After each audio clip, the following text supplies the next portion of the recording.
don't see the Avengers Endgame. That's the name the of the new one. movie. Yeah, the Their 3-hour budget one did not go down from the previous film. Yeah.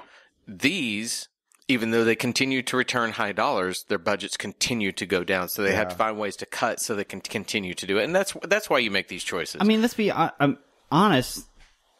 We've seen the next couple of minutes because we record this all at one day. Was the changing of clothes about not having to have could be weird costumes and we can just dress them as normal people now and just do hands and face?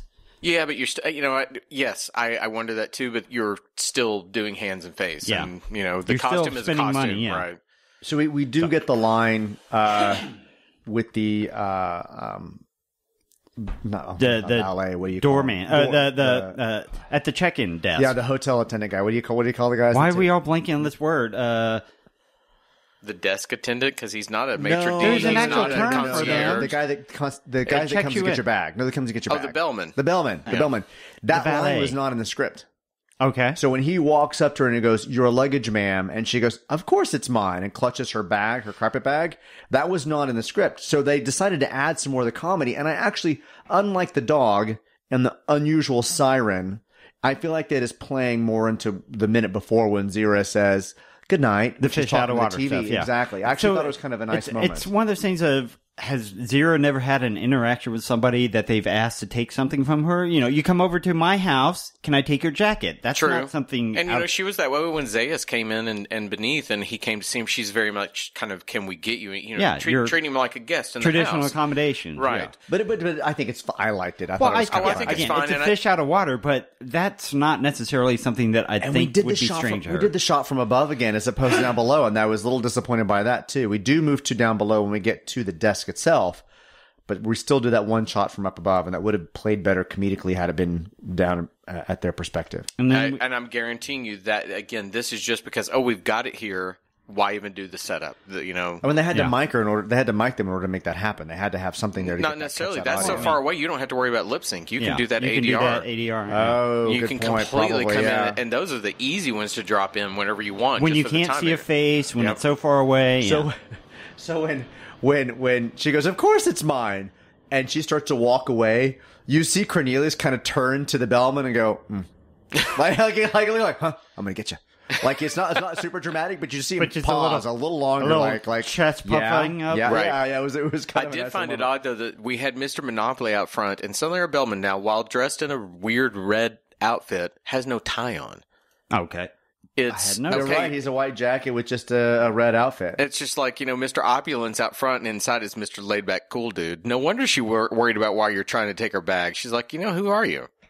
Well, it plays into the whole idea. Maybe he looks, actually, honestly, in that red outfit, he looks more like the priest than the doorman does. I don't disagree. Yeah, totally. So, are you telling me that the government didn't set anything else up? That they literally walked into the Wilshire, walked up to the desk and said, "I want to get a room for 2 apes," because it looks like they are checking in for the first time. I'm sure a reservation was made. I mean, this is maybe a slightly different era of checking into a hotel. Maybe. Where you don't have to hop online and give them your credit card, your driver's license, and a vial of blood. I mean, it may be a little more casual for checking into a hotel at this moment. But at the same time, to Sean's point, you would think you're that the not Secret walk Service into the or front whoever desk. it is that's doing that is going, they don't need to check in. It's all taken care of. They're in the president's We've already suite. checked you in. You're going straight to your room instead of walking up to the front desk and going, what's your address? The zoo. Well, there it is. We talk about Zira has had a tonality change. Cornelius has become literally the yuck monkey He's of finding this the bon mots to throw in every time it's he like, can. Oh my God. Wah, wah, wah.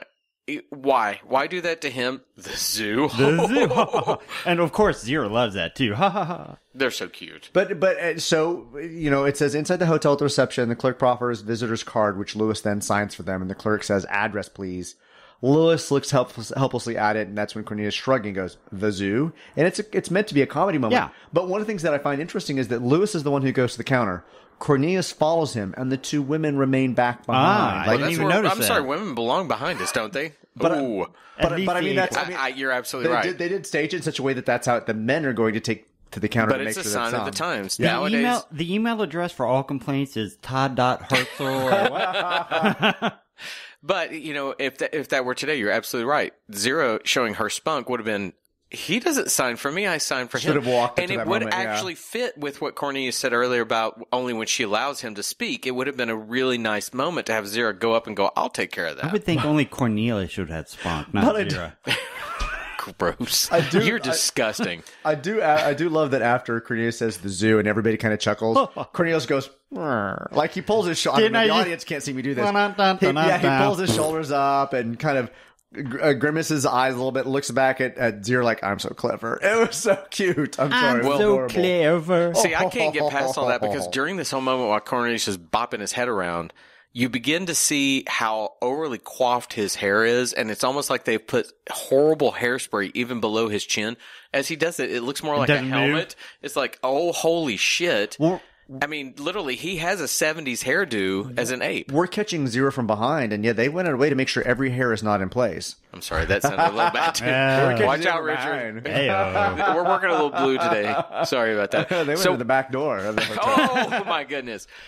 So where does this episode end, Sean? With them checking out their room. We do walk into the room. Do we walk with them, or does it cut to the shot of the room where it cuts they're to the shot of looking? the room. So he laughs and chuckles, turns back to the clerk, and then it opens with the guy opening the doors, leading them into the room. And it's another shot of them walking toward the camera. Yeah. But that's where we end. We don't With get their. all the We don't extras get going. their. Don't look at the camera. Don't look at the camera. Yeah. We don't get their view of what they see in the room. No, okay, that's before okay. that. So with that, that again is, if you watch Natalie Trundy, her entirety of this, she even actually laser focuses on Zira, where she's just like, and I know that probably what she's thinking is, I'm watching that character react on human niceties, but it's weird. It's just like, she's not even being natural. It's like laser focus, as if someone said, by the end of it, I want you looking at her, and I hate to be ugly, but wow. So it's no longer the bellman. I think it's one of the bodyguards. Anyway, the door is opened. You've got kind of a powder blue painted room. You've got kind of two more kind of almost crowned French door things that are open so they can walk through. And we begin to get just a little bit of the reaction. But to Todd's point, because they framed it's Zira and Cornelius walking in together, but they framed Stevie in the center. So you're absolutely like Todd, my eyes are drawn to Stevie, middle, to what she's doing. It's also because she's pink, dressed she's in bright, pink, while they're dressed in a very dark green. Yeah. And so that is the dominant And she has image. her hair down. It's a bright, vivid color. So you see her first look to our right, to her left, like she's inspecting the room, but it's nothing unusual to her. And then you see her kind of smile knowingly at Cornelius, and then look over to Zira. You're right. You're just drawn to what she's looking at. It is. I'm following what she's doing. Like, I'm seeing how these people are going to be impressed by our hotel room, of what we've done for them, or something. I never thought about it until you brought it up, and I freezed it on the shot. It's a weirdly framed shot, because in something like this where you're going camera positive, where characters are coming right towards you, if you're doing the Wes Anderson look especially, you're so dead center of everything that it almost looks comically staged. He is literally screened right in the middle. And so, which is bad technically. It's technically, but because that's his style, it comes off of that. Even in this, now I get you're kind of framing it a little hard, right? So it has a little more compositional structure to it. Except that this is weird because what I'm seeing, I see a bit of the wallpaper to the side, and I'm not seeing the entirety of the door. I'm not seeing both directions. Cornelius, to your point, Zira's beautifully lit. Cornelius is in shadow for the majority of that shot until he finally steps into the room. Sure, you can play with he steps out of the shadows and sees the room, but it's a weirdly framed shot. They're almost right instead of center. And because of that, I think that's why Stevie comes off as who I should be watching in that shot. So because we're passing through kind of a curtained archway, they go through the front doors and the kind of a curtained archway with the curtains pulled back. You are getting shadows that you might not normally see as these actors walk from a bright to a dark, from a hallway to a brighter room to another brighter room. So you're moving in and out of that shadow. They do intentionally, I think from scene one, somebody said, I have to follow Zira around and put light on her face, and that is my entire job for this movie. No, I'm serious. Well, like every shot that she's in up to this point, flat lighting. they're doing everything to make sure that there's no she is shadows visible. on her. Yeah. No, and I wonder if it's not a bit of the, sure, Pretty Woman had not come out, but they intentionally made her the focus of a lot of it. We want her to be to kick her, so she's always that beautifully lit, romantically centered part of the element. So it's a complete non sequitur. Every time you say Natalie Grundy, I think, and Trendy. I think Solomon Grundy. Born on Monday. Solomon Grundy, born on a Monday, christened on Tuesday, married on Wednesday, took it on Thursday, grew worse on Friday, died on Saturday, buried on Sunday. That was the end of Natalie Grundy. Wow. Natalie Trendy. Wow. Trendy. Miss Trendy, we're so sorry. Lewis is just looking at the room. They've given. I mean, Stevie. Maybe that's something that she's doing. I mean, ever since the scene in the newly renovated sweet cages, he's really had not much to do, and neither has Stevie. But she's continuing to act through the scenes, and maybe that's why. I don't know.